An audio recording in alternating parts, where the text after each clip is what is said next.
Vamos abrir 1 Reis, capítulo de número 12. Pastor Adair e a irmã Márcia Estopa pedem para avisar que aqueles que querem também contribuir com cestas básicas podem entrar em contato conosco. Tem sempre famílias precisando.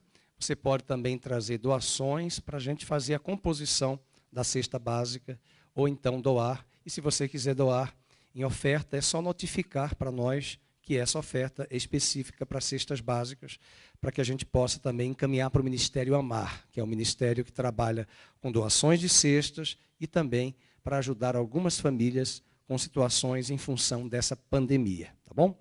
1 Reis, capítulo 12, vamos abrir o texto. Vamos hoje conhecer a história do filho de Salomão, Roboão. Vamos aprender com essa história. Verso 1.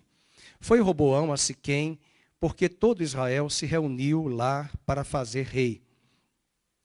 Tendo Jeroboão, filho de Nebate, ouvido isto, pois estava ainda no Egito, para onde fugira da presença do rei Salomão, onde habitava, e de onde mandaram chamar, veio com toda a congregação de Israel a Roboão, e lhe falaram: Teu pai fez pesado o nosso jugo, agora, pois, alivia tu a dura servidão de teu pai, e o seu pesado jugo que nos impôs, e nós te serviremos. Ele lhes respondeu: Ide-vos, e após 3 dias voltai a mim. E o povo se foi. Tomou o rei Roboão conselho com os homens idosos que estiveram na presença de Salomão, seu pai, quando este ainda vivia, dizendo: Como aconselhais que se responda a este povo? Eles lhe disseram: Se hoje te tornares servo deste povo, e o servires, e atendendo, falares boas palavras, eles se farão teus servos para sempre. Porém ele desprezou o conselho que os anciãos lhe tinham dado, e tomou conselho com os jovens que haviam crescido com ele e o serviam. E disse-lhes: Que aconselhais vós que respondamos a este povo que me falou, dizendo: Alivia o jugo que teu pai nos impôs? E os jovens que haviam crescido com ele lhe disseram: Assim falarás a este povo que disse: Teu pai fez pesado o nosso jugo, mas tu alivia-o de sobre nós. Assim lhe falarás: Meu dedo mínimo é mais grosso do que os lombos de meu pai. Assim que, se meu pai impôs jugo pesado, eu ainda vou-lo aumentarei. Meu pai vos castigou com açoites, porém eu vos castigarei com escorpiões. Veio, pois, Jeroboão e todo o povo ao 3º dia a Roboão, como o rei lhes ordenara, dizendo: Voltai a mim ao 3º dia. Dura resposta deu o rei ao povo, porque desprezara o conselho que os anciãos lhe haviam dado. E lhe falou segundo o conselho dos jovens, dizendo: Meu pai fez pesado o vosso jugo, Salomão, porém eu ainda o agravarei. Meu pai, Salomão, vos castigou com açoites. Eu, porém, Roboão, vos castigarei com escorpiões. O rei, pois, não deu ouvidos ao povo, porque este acontecimento vinha do Senhor, para confirmar a palavra que o Senhor tinha dito, por intermédio de Aías, o silonita, a Jeroboão, filho de Nebate. Deus abençoe a sua palavra. Nós vamos avançar um pouco no texto, mas para não ficar uma leitura tão extensa, eu vou usar também o capítulo 14, que fala da história de Roboão. Então, 11 e 14. Você pode sentar. Deus abençoe a sua vida. A pastora Mabe não está aqui conosco hoje, ela está dando suporte à minha sogra. E peço oração por ela. Possivelmente, quarta-feira, ela fará a cirurgia para remoção do carcinoma na região do útero. Então, estejamos em oração e já temos orado e confiado em Deus, que Deus está no controle de todas as coisas. Tá bom? Conto com as orações dos irmãos e temos orado também pela irmã Rosana, que está entubada ainda na UTI com Covid. Foi feita a traqueostomia essa semana, para que ela é um procedimento que os médicos têm feito, e orando para que Deus a cure. Rosana é mãe da irmã Júlia, que é membro da nossa igreja, e a Rosana, sua mãe, já esteve aqui nos visitando algumas vezes, uma pessoa que nós já conhecemos, que passou um período difícil de muitos traumas, perdeu uma filha nova de uma crise asmática em sua casa, em função de contato com o trabalho, com contaminação na área respiratória, do ambiente de trabalho,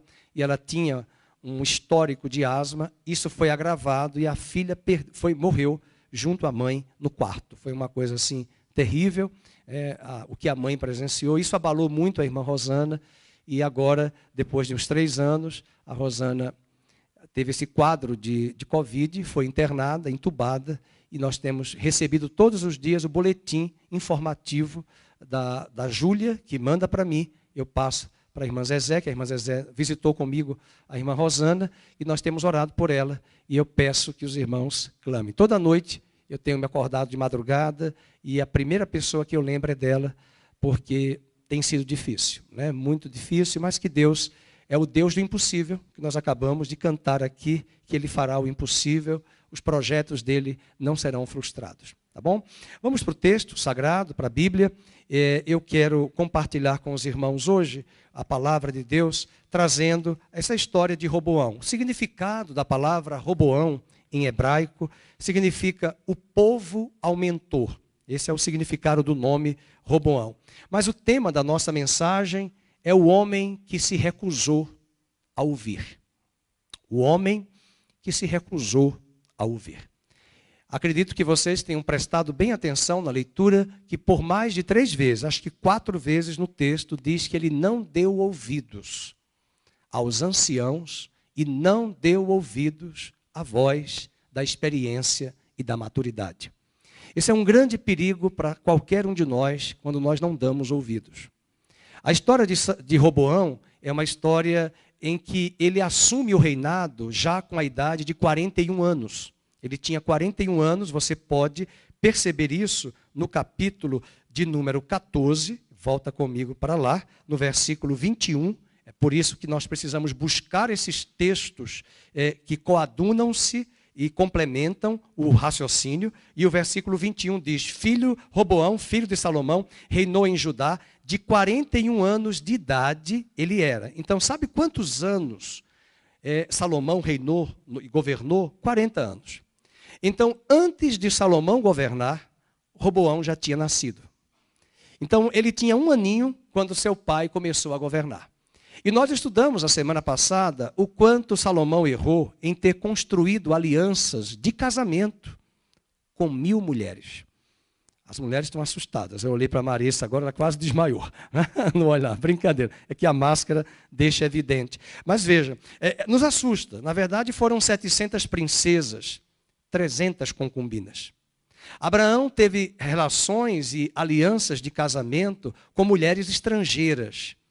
E tal pai, tal filho, porque Roboão vai ser filho de uma relação de Salomão com uma mulher amonita, né? Uma mulher pagã. No capítulo 14, verso 21, diz que ele tinha 41 anos de idade e era Roboão quando ele começou a reinar, e reinou 17 anos. Então ele teve 17 anos no governo em Jerusalém. Além disso, diz o texto que o nome da sua mãe era Naamar, e diz de onde ela vinha. Ela era amonita. Meus irmãos, amonita vem de Amon. Amon foi um filho de uma relação de incesto entre Ló e sua filha. Ló teve 2 filhas. E as 2 filhas tiveram relações sexuais com seu próprio pai e geraram 2 filhos, Amon e Moabe. Essas nações, elas sempre foram inimigas de Israel. Até hoje, você visita Israel e você, vindo do Egito pelo sul e subindo, você vai encontrar do lado direito que hoje é a Jordânia, que não é um país que tem boas relações com Israel. E lá no passado, aquele povo não permitiu Israel passar. Você imagina, pedir licença para fazer a travessia. Eles não iriam usar a terra, eles não iriam explorar a terra, eles só iriam atravessar, pedágio, né? Bandeirante. Só isso. Eles não iam permanecer em Jundiaí. Eles não iam permanecer em, vamos lá, Louveira, né? na Anhanguera. Eles não iam permanecer lá em Vinhedo. Eles iam passar. Eles passaram por aquela terra, ali próximo ao Monte Nebo, onde Moisés morreu. Aquelas terras eram os amonitas, os moabitas. E a Bíblia diz que eles endureceram o coração. Os edomitas também, que era irmão do povo irmão de Israel. né, de Jacó, que é Esaú e Jacó. Essa história é muito interessante, mas o que acontece? Naquele momento histórico, o que vai acontecer? Deus também ficou entristecido, né? E aqueles povos criaram obstáculos, né? Porque eles trouxeram deuses. Por exemplo, desses povos, nós vimos lá no capítulo de número 11, vamos voltar lá para o 11, para lembrar disso, que aquelas mulheres de Salomão levaram ele a adorar vários deuses. Veja o verso 4.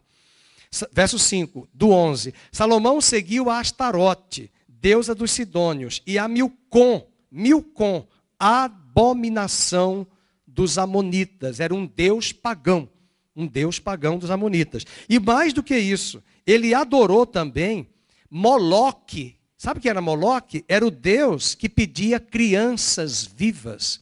Os irmãos devem ter acompanhado aqueles 3 meninos de 12 e 11 anos, um deles tinha o meu nome, Fernando Henrique, que foram mortos no Rio de Janeiro, desapareceram. Eu até pensei, será que foi uma seita satânica que pediram 3 crianças? E as investigações estão encaminhando e parece que eles foram mortos porque eles pegaram um passarinho de uma gaiola, de alguém envolvido lá com narcotráfico. E eles mataram as 3 crianças de 11, 12 e 12 anos, os dois, tinham 2 de 12 anos. E um deles era o meu xará, Fernando Henrique, meu nome.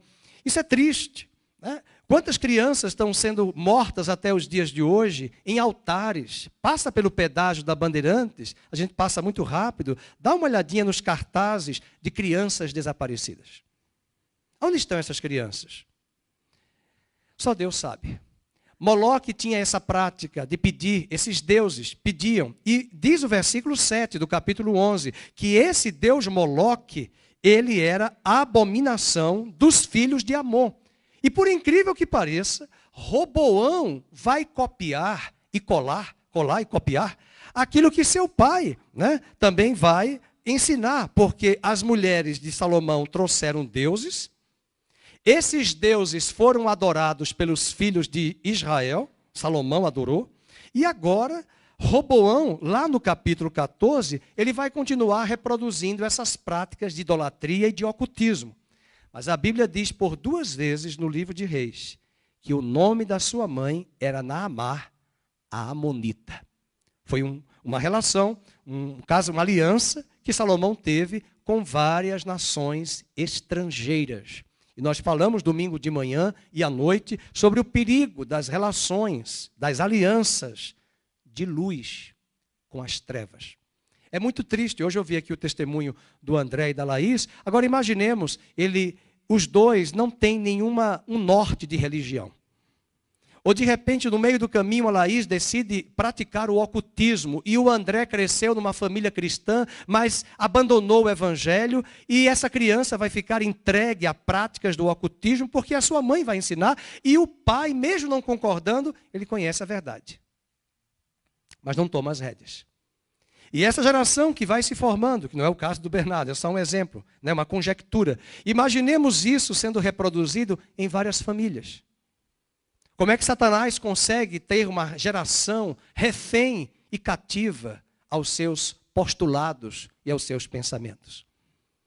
É muito importante lembrar que essa responsabilidade é minha e sua, como pai e mãe, de ensinarmos aos nossos filhos.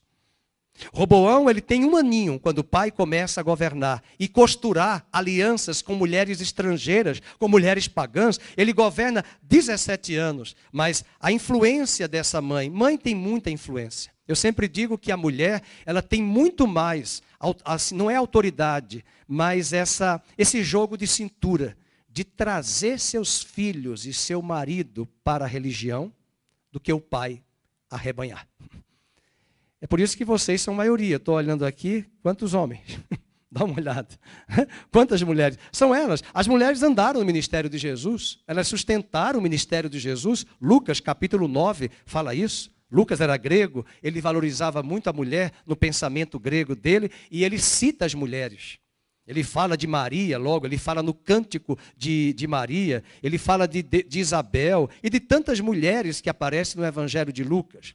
As mulheres têm essa influência. E a Bíblia, quando diz o nome dessa mulher, o nome das mães desses reis, ela tem um propósito, mostrar a influência. E essa mulher era pagã. Os amonitas adoravam a Moloque, adoravam a Milcom, esses deuses. Salomão foi sucedido por seu filho, e ele que tomou decisões inteligentes em algumas ocasiões, o próprio Roboão. Mas na maior parte do tempo, Roboão manifestou e mostrou-se um governante insensato. No começo do seu reinado, ele tomou uma decisão egoísta de sua parte e vai dividir a nação. E no 4º ano do seu governo, Roboão vai decidir dar as costas ao Senhor e adorar os ídolos, o que fez sobrevir o julgamento de Deus. Dificilmente nós poderíamos considerar que Roboão foi um rei bem-sucedido.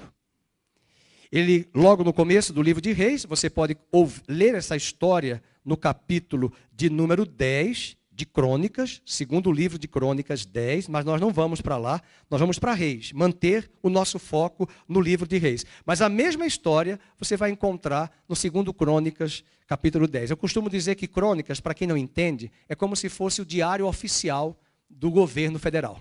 Tá? Tudo que está em Crônicas são registros dos decretos dos reis, dos que os reis fizeram. É como se fosse lá em Brasília, você visitar o Palácio do Planalto e pegar o livro de atas do dia que o primeiro presidente, Marechal Deodoro, assumiu a presidência. Depois Floriano Peixoto. E assim os outros presidentes, o dia, o que eles fizeram de decretos, o que foi publicado. Então o livro de Crônicas é alguém que é um cronista, registrando os fatos mais importantes do reinado daquele homem. Já o livro de Reis é como se fosse um historiador, contando a história dos reis que governaram. Então você não deve ter dificuldade alguma, e você que está aqui nos ouvindo, e você que está em casa, eu estou falando isso porque eu estou pregando e ensinando.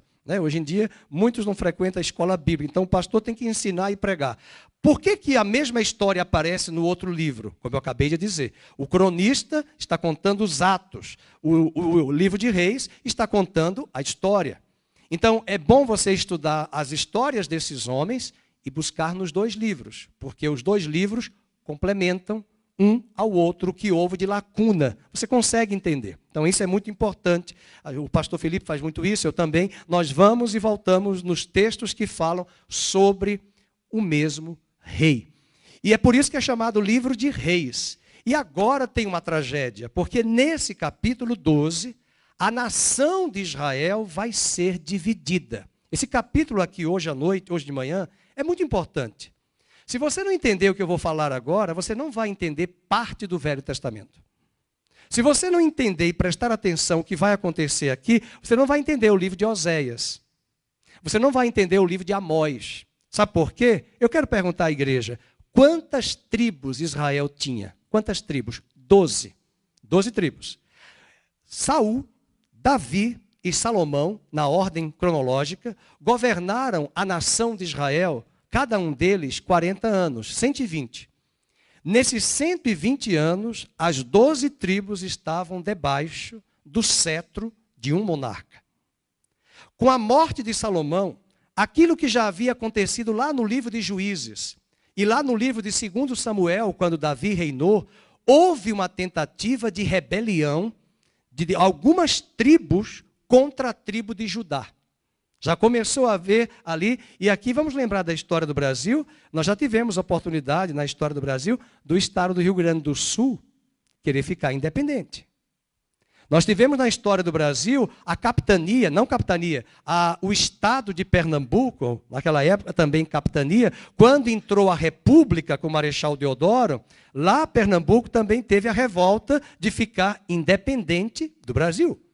Rio Grande do Sul também, e o estado de São Paulo. Na Revolução de 32, estava se articulando, não para ficar independente, para não se submeter àquela ditadura que estava vindo ali já do governo Vargas. Então, a ideia é entendermos isto, que esse governo de 12 tribos, ele começa a se fragmentar. E, queridos, nós temos que pensar nisso com muito carinho, porque Deus jurou a Davi. E eu tenho que falar devagar, para que você entenda. Deus jurou a Davi que ele deixaria uma lâmpada acesa em Jerusalém. Deus jurou a Davi no Salmo 89 que a descendência de Davi, a descendência, se desviaria. Mas por amor do seu nome, por amor da aliança e do pacto, ele deixaria uma lâmpada. Agora nós precisamos estar muito atentos, porque a igreja também, ao longo de 2000 anos, ela se desviou.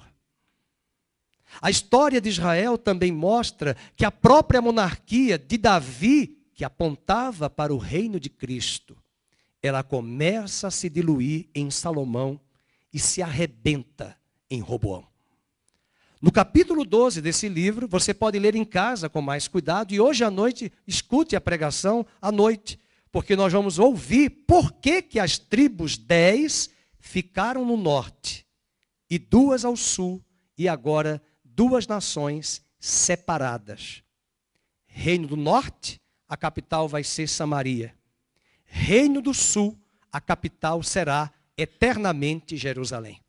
As 2 nações vão agora governar com 2 dinastias distintas. O paganismo e a apostasia vão permear toda a nação de Israel. E essa idolatria e paganismo que a priori permanecem no reino de Israel durante muitos anos, a nação de Judá também vai copiar os mesmos erros. E lá na frente, nos próximos capítulos, nas próximas aulas, quem sabe até dezembro, nós vamos ver o motivo pelo qual a nação de Israel foi dispersa pelos assírios, que jogou as 10 tribos espalhadas entre as nações, e até hoje, as 10 tribos de Israel nunca mais voltaram. Agora vamos lembrar da promessa de Deus que Deus deu a Davi. A tribo de Judá, a nação de Judá continuou. Mas no ano 586 a.C., Babilônia invadiu a nação de Judá. Destruiu o templo, matou judeus, lançou as espadas nas mulheres grávidas, saiu queimando toda a cidade e levou cativo os judeus para a Babilônia.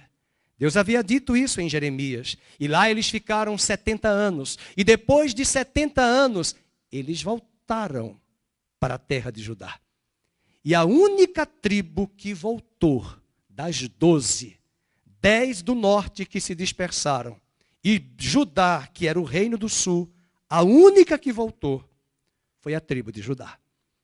Não é à toa que no Velho Testamento você pode dizer o que eu vou falar agora. Ser judeu naquela época era ser membro da tribo de Judá. Mas ser israelita dependia de qual tribo você era. Por exemplo, o Thomas é da tribo de Azer. O pastor Felipe é da tribo de Levi. Eles são israelitas. A Beatriz é da tribo de Judá. Ela é israelita. Porque a tribo é como se fosse um estado de uma união de 27 estados, como é o caso do Brasil. Acontece que agora a tribo de Judá não será tribo, será nação. Ela vai ficar com a tribo de Benjamim, que eu costumo dizer que era um apêndice, né? Não tem apendicite não, é apêndice. Então era Judá e Benjamim, 2, e 12 e 10 ao norte. Mas quantas tribos eram no total? 12.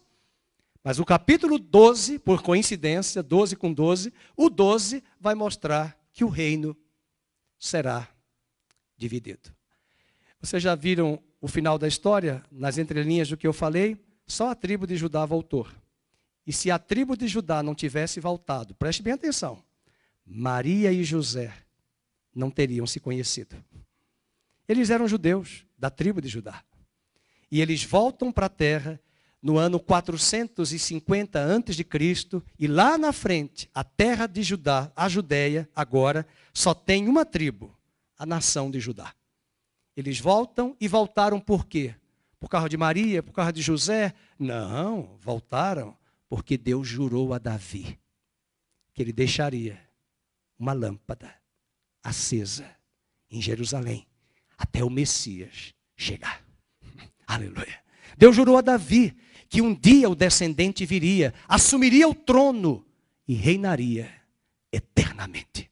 Ele já veio, está reinando aqui dentro, mas nós estamos aguardando ele a segunda vinda. E quando ele vier, todo joelho se dobrará, toda língua confessará, todas as nações virão e reconhecerão que só Yoshua HaMashiach, Jesus o Cristo, é o único Senhor de toda a terra. Esta é a promessa que Deus deu a Jacó no livro de Gênesis 49. O cetro não se arredará de Judá até que venha o ungido, o Messias, e a ele os povos da terra o obedecerão. Aleluia. Promessa de Gênesis 49. Mas lá em Gênesis 49 ele fala do cetro. Mas ele diz que o descendente de Jacó, quando vier, vai vir numa jumentinha, ao lado da jumenta mãe. Alô? Alô? Posso ouvir um amém? Essa profecia já se cumpriu, meus queridos. Ele montou no domingo de Ramos, no jumentinho, na BMW novinha. A Bíblia diz que o jumentinho não tinha sido montado ainda.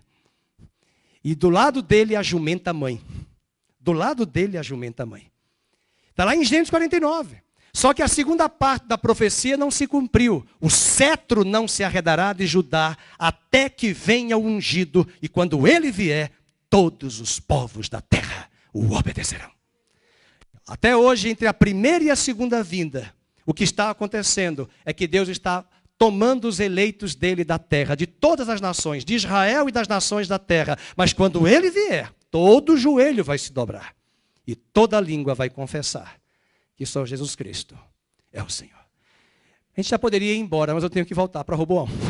Agora eu vou falar mal dele, brincadeira. Roboão traz aqui para nós alguns fatos importantes, 4 características que vão se destacar do seu breve governo. Foi um governo pequeno, comparado com outros anos. Ele governa 17 anos. Primeiro, ele foi um rei arrogante. Ele foi um rei arrogante. Tem pessoas que basta você dar um pouquinho de poder para ele na empresa. Ele acha que é a cocada preta lá de Maceió, da Massagueira, com leite condensado e canela e coco.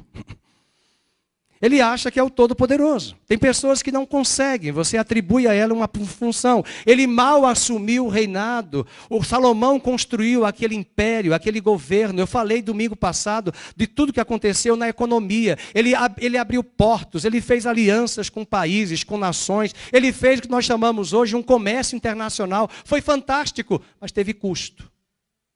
Vai estudar a história do Brasil. JK trouxe a mudança da capital do Rio de Janeiro para Brasília. Construiu Brasília, uma cidade modelo, uma cidade linda, maravilhosa, planejada. Eu gosto de Brasília. Mas no governo seguinte tem contas para pagar do investimento de toda a infraestrutura que ele trouxe. Ele conseguiu colocar Brasília no Planalto Central, para que o Brasil tão gigante pudesse ter um governo centralizado para todas as regiões do Brasil. Mas os historiadores mostram que a consequência foi déficit, né? A economia. Né? Nós temos que lembrar que toda a infraestrutura tem um custo, né, que qualquer governo vai estabelecer, mas que ele espera a colheita. Nós investimos no Brasil em infraestrutura, em certa medida, em alguns anos atrás, mas acontece que a nação foi saqueada.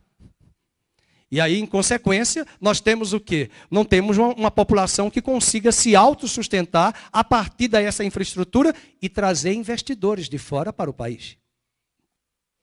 Salomão gasta muito, Salomão investe muito, e Roboão, e isso vem imposto. A fatia do imposto de renda já era grande, a alíquota para descontar. E o que o povo vai pedir? Jeroboão, que lá no capítulo 11 já tinha recebido uma profecia.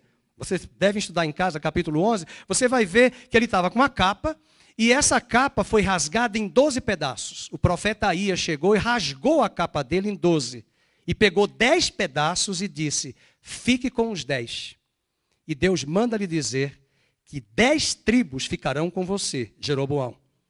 Mas 2 pedaços da capa ficarão com Roboão, filho de Salomão. Então, Deus estava mostrando que o que aconteceria depois da morte de Salomão era que o reino seria dividido. E nós comentamos domingo à noite, você pode ouvir a mensagem, o que aconteceu.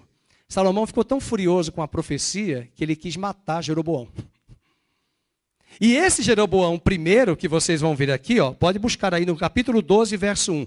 Tendo Jeroboão, filho de Nebate. Esse versículo aqui é importante. Ele aparece no capítulo 11, verso 26. Ele era efraimita e ele era servo de Salomão no capítulo 11, 26. Esse Jeroboão vai ser o primeiro rei do reino do norte. E agora Roboão, que é filho direto de Salomão, vai governar o reino do sul, a dinastia de Davi, Salomão, até chegar a Cristo.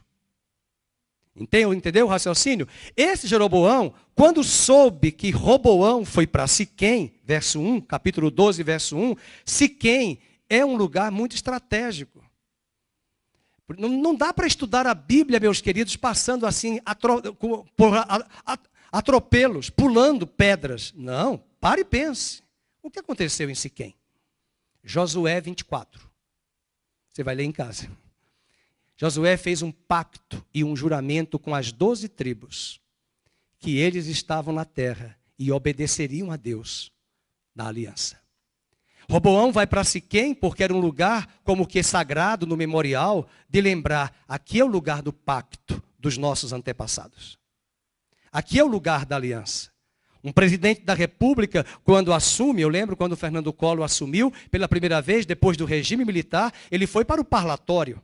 O parlatório não, como é que chama aquele local que tem ali, um anexo do Palácio do Planalto. Tem um nome específico. Não é parlatório? É um nome.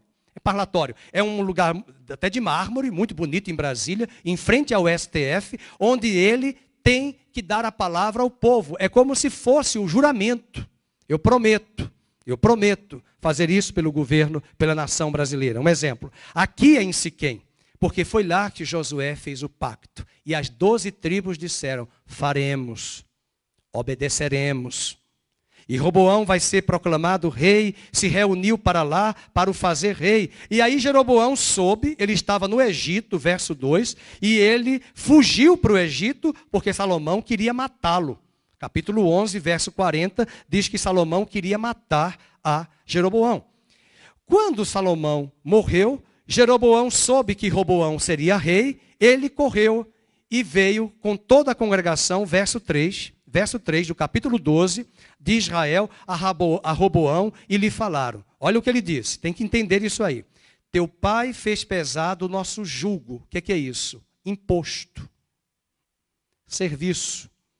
Muito trabalho, pouco salário e imposto. Agora, pois, alivia tu a dura servidão de teu pai e o seu pesado jugo que nos impôs, e nós te serviremos. Ele fez algo que talvez eu e você deveríamos fazer. Ele pediu um tempo. Eu não sei se é bom pedir tempo. Tem coisas que é bom dar tempo ao tempo. O tempo é um bom remédio para curar. Nesse caso, o tempo não ajudou nada. Ele pediu 3 dias. Ele foi para a sua casa e, nesses 3 dias, ele ouviu 2 grupos. Ele ouviu os anciãos e ele ouviu os mais jovens, os mais novos. E depois de 3 dias, ele deu a resposta, mas a resposta dele foi insensata. Então, esse rei arrogante vai ouvir a petição das 10 tribos, dizendo, não nos permita pagar um preço maior do que o seu pai cobrou de nós de imposto. É mais ou menos isso que eles querem dizer. Entretanto, a declaração do rei, de um homem que já estava com 41 anos, que havia crescido no palácio e que havia recebido 3 dias para refletir sobre essa questão, ele traz uma resposta insensata. O primeiro momento dessa conversa de 3 dias é que no versículo 5 ele diz, ide-vos, e após 3 dias voltai a mim. Verso 6, Roboão tomou conselho com os homens idosos, que estiveram na presença de Salomão, seu pai, quando este ainda vivia. Como aconselhais que se responda a este povo? E os idosos, os mais velhos, disseram, se hoje te tornares servos deste povo, verso 7, e o servires, e atendendo falares boas palavras, eles se farão teus servos para sempre. O versículo 8, vamos ler em voz alta, você pode ler comigo, e aqui fica uma lição para os jovens. Fica uma lição para os jovens já casados, que às vezes o pai, empresário, comerciante, que já tem seus 50 anos, que já tem suas cãs, seus cabelos brancos, e tenta falar para os filhos, e eles dizem, o senhor é um quadrado, sua mente é muito quadrada. Ele não dá ouvidos, ele despreza o conselho. Diz o verso 7, vamos ler? Versículo 8. Porém, ele desprezou o conselho que os anciãos lhe tinham dado. E tomou conselho com os jovens. E sabe qual foi o conselho dos jovens? Jovem gosta muito de adágio, de frasezinhas, de memes, de curtidas, de coisinhas. É assim, e aí um fala, nem pensa o que a frase diz. Gostei da frase, aí já publica, já replica. E eles dão uma frase para Roboão e parece que ele gostou da frase. Acho que ele publicou no Instagram dele na época. E diz o versículo número 10. E os jovens que haviam crescido com ele lhe disseram, assim falarás a este povo que disse, teu pai fez pesado o nosso jugo, mas tu alivia-o de sobre nós. Assim lhe falarás. E aqui, jovem, eu pergunto, quem são teus conselheiros? Quem é que te dá conselhos? Você está ouvindo conselhos de pessoas que não têm uma caminhada de vida e de anos? E o versículo 10 diz a frase, olha a frase estúpida deles. Meu dedo mínimo é mais grosso do que os lombos de meu pai. Se fosse comigo, eu dizia assim, isso eu já sei. Porque os lombos até de uma pessoa magra como eu, é mais grosso do que o meu dedinho mínimo. Mas ele traz essa frase, acho que ele diz assim, eu gostei dessa frase, vou publicar no Facebook. Publique. Mas mais do que publicar, ele proclama como ato oficial de que o conselho deles está certo, de que agora, depois de 3 dias, ele dirá para as 10 tribos, nós vamos cobrar o mesmo imposto e o jugo será em dobro do que o meu pai fazia. E o versículo 11, ele continua, meu pai vos impôs jugo pesado, eu ainda vou-lo aumentarei, meu pai vos castigou com açoites, porém eu vos castigarei com escorpiões. Quer dizer, tem veneno aí. Além de açoites de Salomão, ele vai dizer, eu tenho escorpião. Bem, essa é a história, e no versículo 12 diz que o povo veio ao 3º dia, e a dura resposta ele deu o rei ao povo. Vamos ler juntos o verso 13? Porque desprezara o conselho que os anciãos lhe haviam dado. Eu queria colocar na tela Provérbios 15, 1. Quem escreveu esse provérbio foi Salomão, pai de Roboão. Possivelmente Roboão deve ter lido o livro que foi lançado lá na Saraiva, na época, pelo Salomão, o livro de Eclesiastes. Brincadeira. Ele cresceu vendo seu pai governar. E seu pai escreveu este salmo, este provérbio que diz, a resposta branda desvia o furor, mas a palavra dura desperta a ira. Esse foi um pensamento de Salomão. A palavra que Roboão joga para 10 tribos foi de uma estupidez. Um desastre, porque o capítulo vai mostrar, no capítulo 13, que a nação agora assumiu a divisão, 2 nações, porque ao invés dele ter utilizado uma palavra branda, uma palavra mais maleável, flexível, para não suscitar a ira, ele se utiliza de um modus operandi, linguístico, acusatório, né? Radical, sem diálogo, e ele traz uma sentença dura, descumprindo o que o seu próprio pai havia assinado em Provérbios. Ainda em Provérbios, no capítulo 12, verso 18, Provérbios 12, 18, Salomão também nos diz, há alguém cuja tagarelice, que fala demais, é como pontas de espada. Ele conversou demais com aqueles jovens. Talvez eram jovens que andavam com ele. Na minha época, a gente era mais jovem. Hoje os jovens não fazem isso por questão de segurança. A gente ia para a rua, né? Quem foi da época de jogar, né, voleibol, futebol, na rua, na calçada, a gente ficava ali. Hoje ninguém nem sabe, as crianças, o que é bolinha de gude. Então foram esses amigos de Roboão que não foram bem amigos. Mas diz que a língua dos sábios é medicina. A língua de Roboão não foi medicina, não foi bálsamo, não foi remédio. A língua de Roboão engendrou mais intriga, contenda, divisão e facção. Que nós sejamos conhecidos na igreja, no trabalho, não como tontos e idiotas. Há pessoas que pensam que quando ficamos calados, em silêncio, diante de situações que nós enfrentamos, nós somos tontos e idiotas. Nós ficamos calados porque nós não temos a visão do todo que só Deus tem. Nós ficamos calados porque muitas vezes nós não temos poder para convencer quem quer que seja com os nossos argumentos. Mas Deus que está no trono tem a hora certa de falar. E quando Cristo estava diante de Pilatos, que perguntou a ele o que é a verdade, Pilatos não sabia que ele era a verdade. Mas ele não ousou responder, eu sou a verdade. Mas ele disse aos seus discípulos, eu sou o caminho, a verdade e a vida. Nós não precisamos ser pessoas briguentas no ambiente de trabalho, na escola.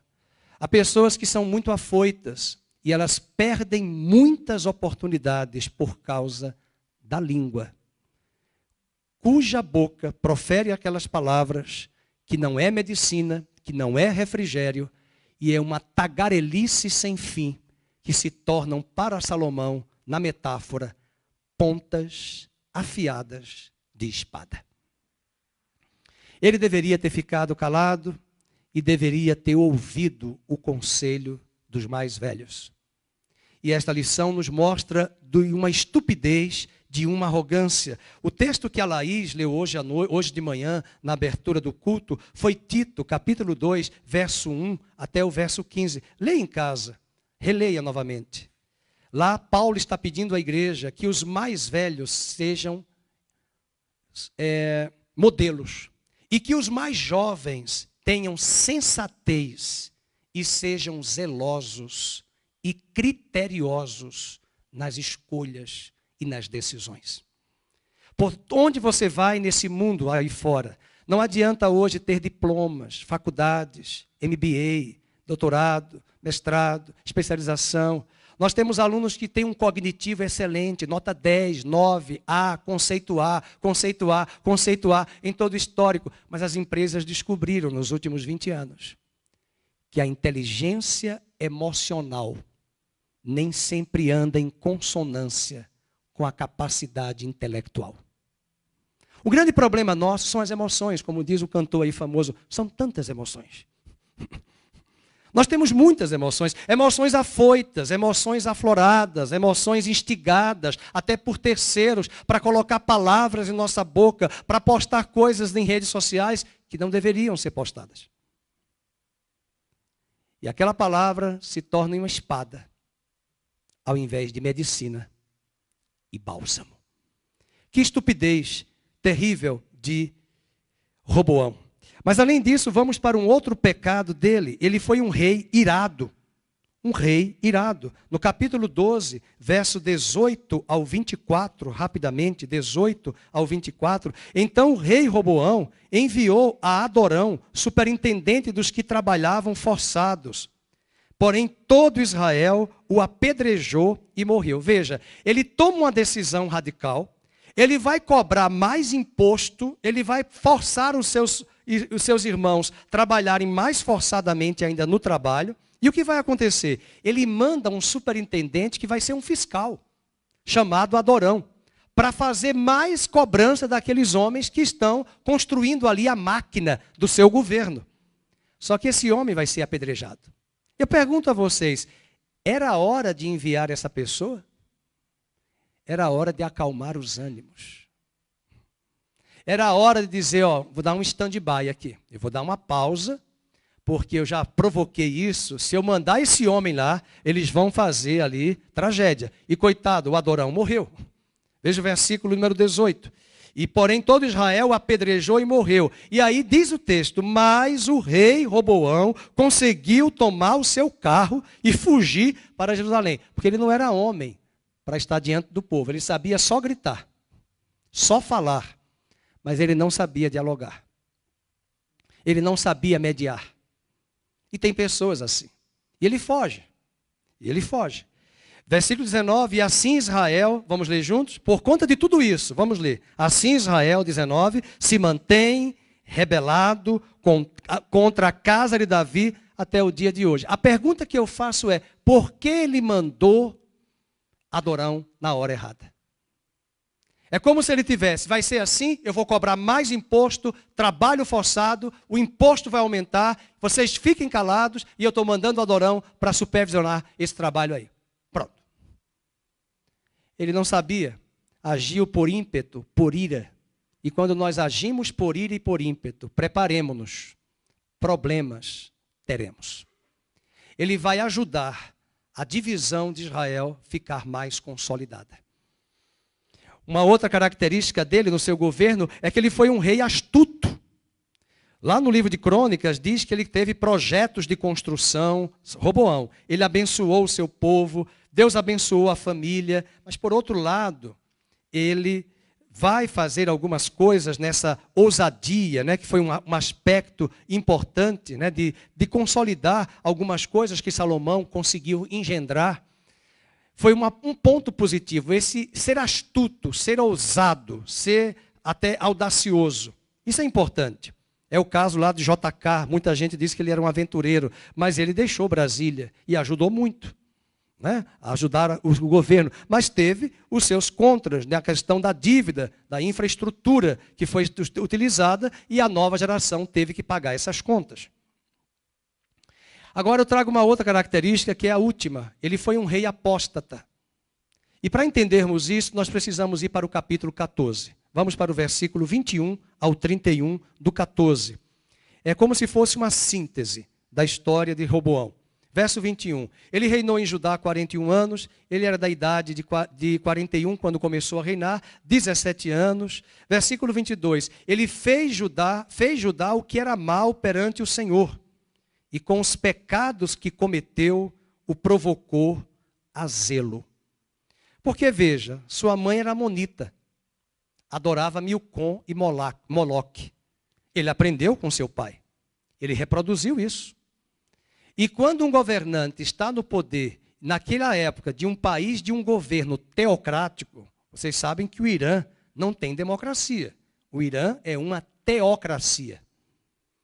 O único país teocrático que nós vamos encontrar com muito equilíbrio, né, na história do Oriente foi o povo de Israel. Né? A teocracia não é Deus governando necessariamente, é Deus governando indiretamente por meio do coração dos homens e coloca no coração desse homem, Davi, que ele escolheu para governar com os seus princípios. Então, teocracia não é dizer que todo presidente lá no país X é a vontade de Deus. Não.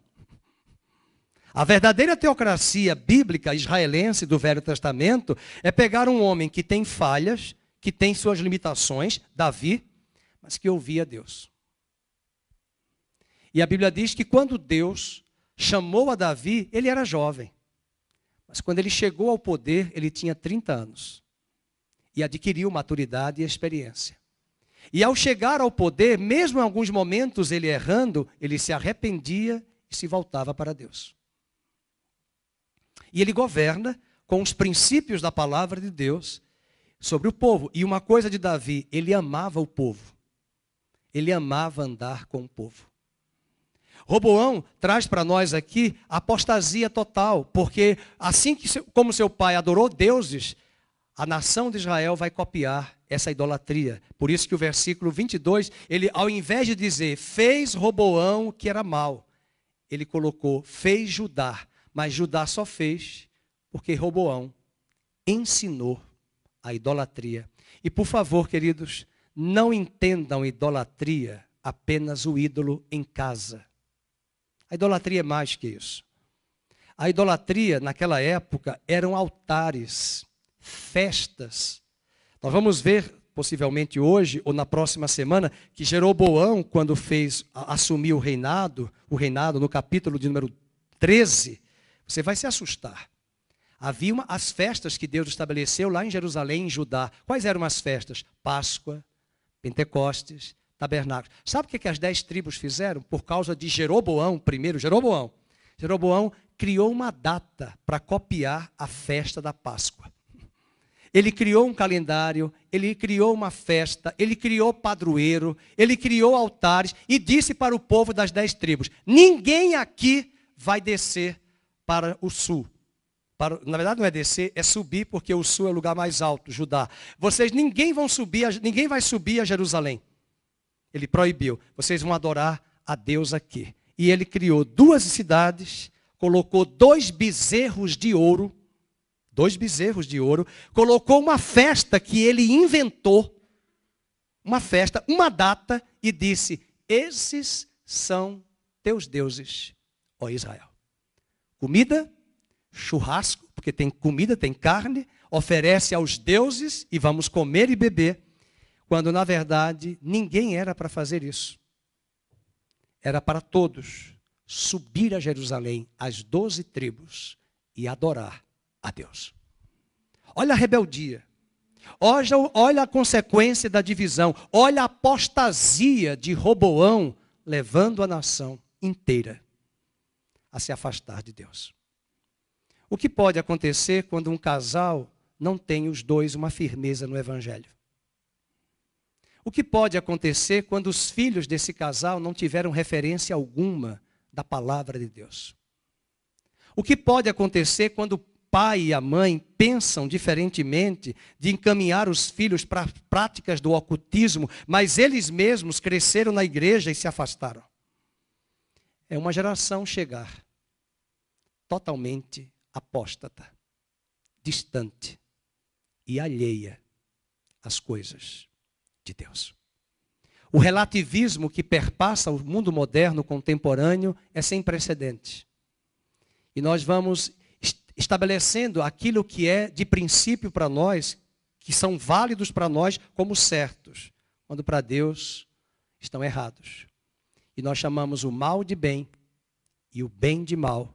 E com o relativismo, e com a concessão, e com a comodidade, a preguiça de estarmos na casa do Senhor, de investirmos na Bíblia, nos princípios da palavra, de trazermos os nossos filhos para a igreja, para a escola bíblica, para o estudo, essa geração vai se apartando. E de repente Satanás tem uma geração refém, nos pensamentos, na mente, cativos ao reino das trevas. Que Deus nos ajude.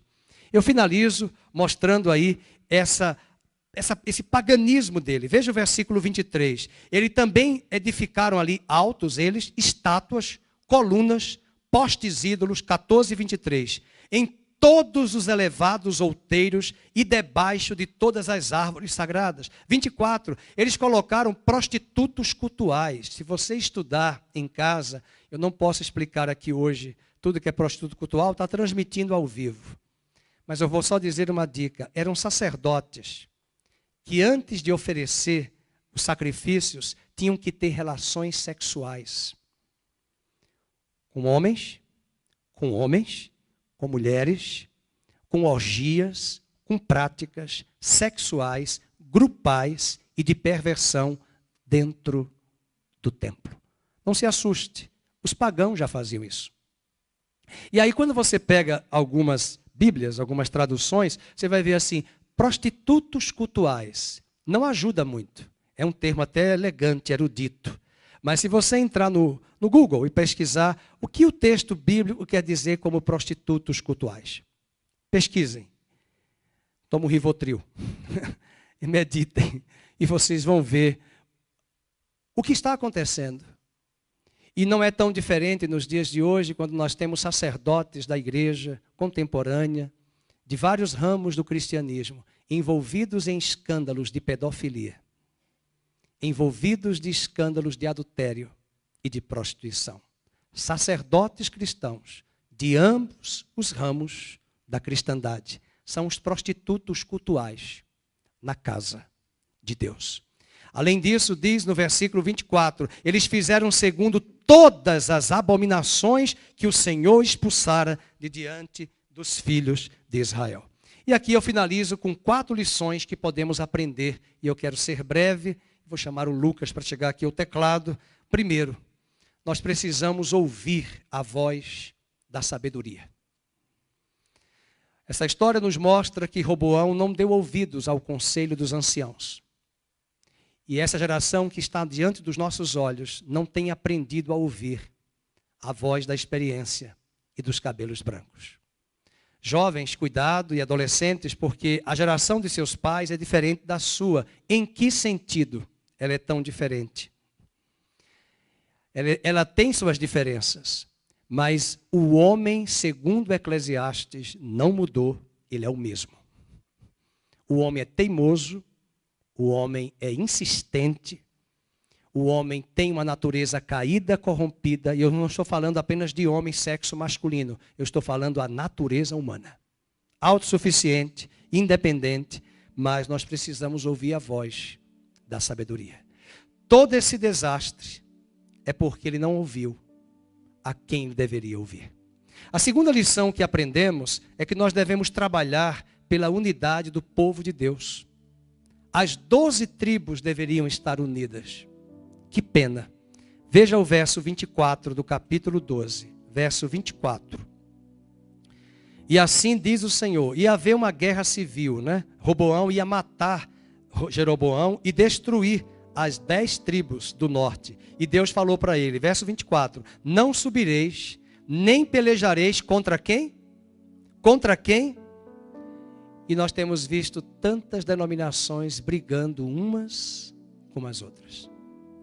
Nós temos visto tanta desunião nas igrejas locais, na igreja universal de Cristo espalhada sobre a terra, e alguns engendrando mais ainda, o nosso ministério é melhor. O nosso ministério é o the best. Não, nós não somos melhores. Deus é o melhor. Deus é tudo. E nós precisamos de cada tribo, cada denominação cristã, ela é importante. Nós não podemos usar o nosso púlpito para falar mal de igreja alguma. Nós não podemos usar esse lugar que é o ensino da palavra para alimentar inimizade. Nós podemos usar a Bíblia e falar das doutrinas erradas que certas denominações ensinam. Heresias. Lugares que não são igrejas cristãs, são boates. São lugares que são mais boates, show e espetáculo e oba-oba sem Bíblia. Nós podemos dizer, mas não citar nomes para criar mais contendas e desavenças. Precisamos fazer o que Paulo diz em Efésios, preservarmos a unidade no vínculo da paz. Paulo disse isso. A terceira lição que nós aprendemos é o perigo das alianças pagãs. Roboão está fazendo tudo isso porque ele é fruto de uma união, de uma relação de Salomão com uma mulher pagã. Seu casamento foi errado. Foram várias mulheres. E essas práticas pagãs vieram para dentro da casa de Israel. E Roboão apenas replica, apenas reproduz. E o verso 21 do capítulo 12, vejam, 21, 22. Eu acho que é o 21 e 22, eu acho que do capítulo 14.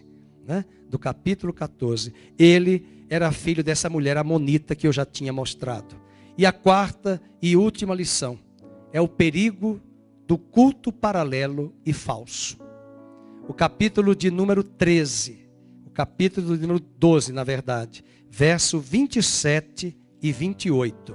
Verso 27 e 28. Aquele Jeroboão que vai assumir as 10 tribos, ele diz assim, se este povo subir para fazer sacrifícios na casa do Senhor em Jerusalém, Jeroboão está falando, o coração deles se tornará a seu senhor, a Roboão, rei de Judá, porque eles estão brigando, 10 tribos contra 2, e me matarão, e tornarão a ele ao rei de Judá, pelo que o rei, tendo tomado conselhos, olha o que ele fez, 2 bezerros de ouro, e disse ao povo, basta de subirdes a Jerusalém, vês aqui teus deuses, ó Israel, que te fizeram subir da terra, e ele coloca um bezerro em Betel, um bezerro em Dan, no norte e no sul. Ele, versículo 31, ele cria santuários para concorrer com o templo de Salomão. E o pior, veja o versículo 32, vamos ler juntos. Fez uma festa no 8º mês. Sabe o que é isso? Israel tinha a festa da Páscoa, lá em Jerusalém. Para ninguém subir a Jerusalém e dizer, nós vamos ter a nossa festa, o nosso padroeiro, o nosso ídolo. E eles criam um culto paralelo, um culto falso. E eu pergunto hoje de manhã, quantas vezes nós temos visto na cristandade um culto que não é autêntico, que não é verdadeiro. Ele se chama ali igreja, ele tem placa de igreja, mas o culto não é em espírito e em verdade. Os corações estão distantes, distraídos, as intenções e as motivações estão erradas, e nós começamos a trazer coisas do mundo para dentro da igreja e esquecemos que o culto é muito simples, é igual um bolo que a irmã Zezé faz, é farinha de trigo, ovo. Se quiser leite, usa leite. Conheci uma irmã que põe Coca-Cola no lugar do leite. É o bolo dela de Coca-Cola, de chocolate, que é uma delícia, né, irmã? Ela está dando risada. Mas, na verdade, qual é o trivial de um bolo? Farinha, ovo, leite, manteiga de preferência e um fermento. Pronto. O resto é a cerejinha do bolo. Hoje nós invertemos, nós trazemos as cerejas e não queremos o essencial. Oração, louvor, palavra, ensino e comunhão. Esse é o trivial de um culto. Quer recheio? A cereja? Entra no teu quarto. Busca o teu pai em secreto e ele te recompensará. Mas quando nos reunimos, não precisamos buscar novidades. Não podemos ficar no século 21 como crianças, como disse Paulo em Efésios, arrastadas por todo o vento de doutrina, buscando novidade. A novidade é que esta palavra se renova. E essa história que é do Velho Testamento está nos ensinando hoje sobre todos esses perigos. Que Deus nos ajude e que essa vida de Roboão seja um sinal de vermelho, alerta, para que não copiemos os erros do passado no século 21. Deus abençoe a sua vida e que possamos lembrar que Deus deixou uma lâmpada acesa em Jerusalém até o Messias chegar. Fiquemos de pé, vamos orar. Pai querido, nós te louvamos por esta palavra, te louvamos por essas histórias que são desafiadoras para nós. Queremos nos arrepender hoje de tudo aquilo que é falso, de tudo aquilo que é um caminho paralelo, de todo aquele culto que não é autêntico do nosso coração. Nós queremos te pedir perdão pelas alianças pagãs que fizemos, pelas misturas dos valores, pelas misturas dos conceitos, pelos nossos casamentos muitas vezes feitos por motivações erradas. E nós não atribuímos critérios com zelo. Nós queremos te pedir perdão quando nós não trabalhamos para desenvolver a unidade, mas engendramos mais ainda divisão, ira, contenda e mágoa por meio das nossas palavras. E nós queremos pedir hoje de manhã, mais uma vez, dá-nos sabedoria. Assim como Roboão não ouviu as palavras de sabedoria, que nós possamos ouvir as ditosas palavras de sabedoria do teu livro sagrado e da experiência da vida. Que o Senhor nos ajude, porque temos a certeza que aquele que começou a boa obra vai completar e aperfeiçoar até o dia de Cristo Jesus. Que o Senhor te abençoe e te guarde. Que o Senhor faça resplandecer o seu rosto sobre ti. Que o Senhor tenha misericórdia de ti. E que o Senhor sobre ti levante a luz do seu rosto e te dê a paz. No nome de Jesus. Amém.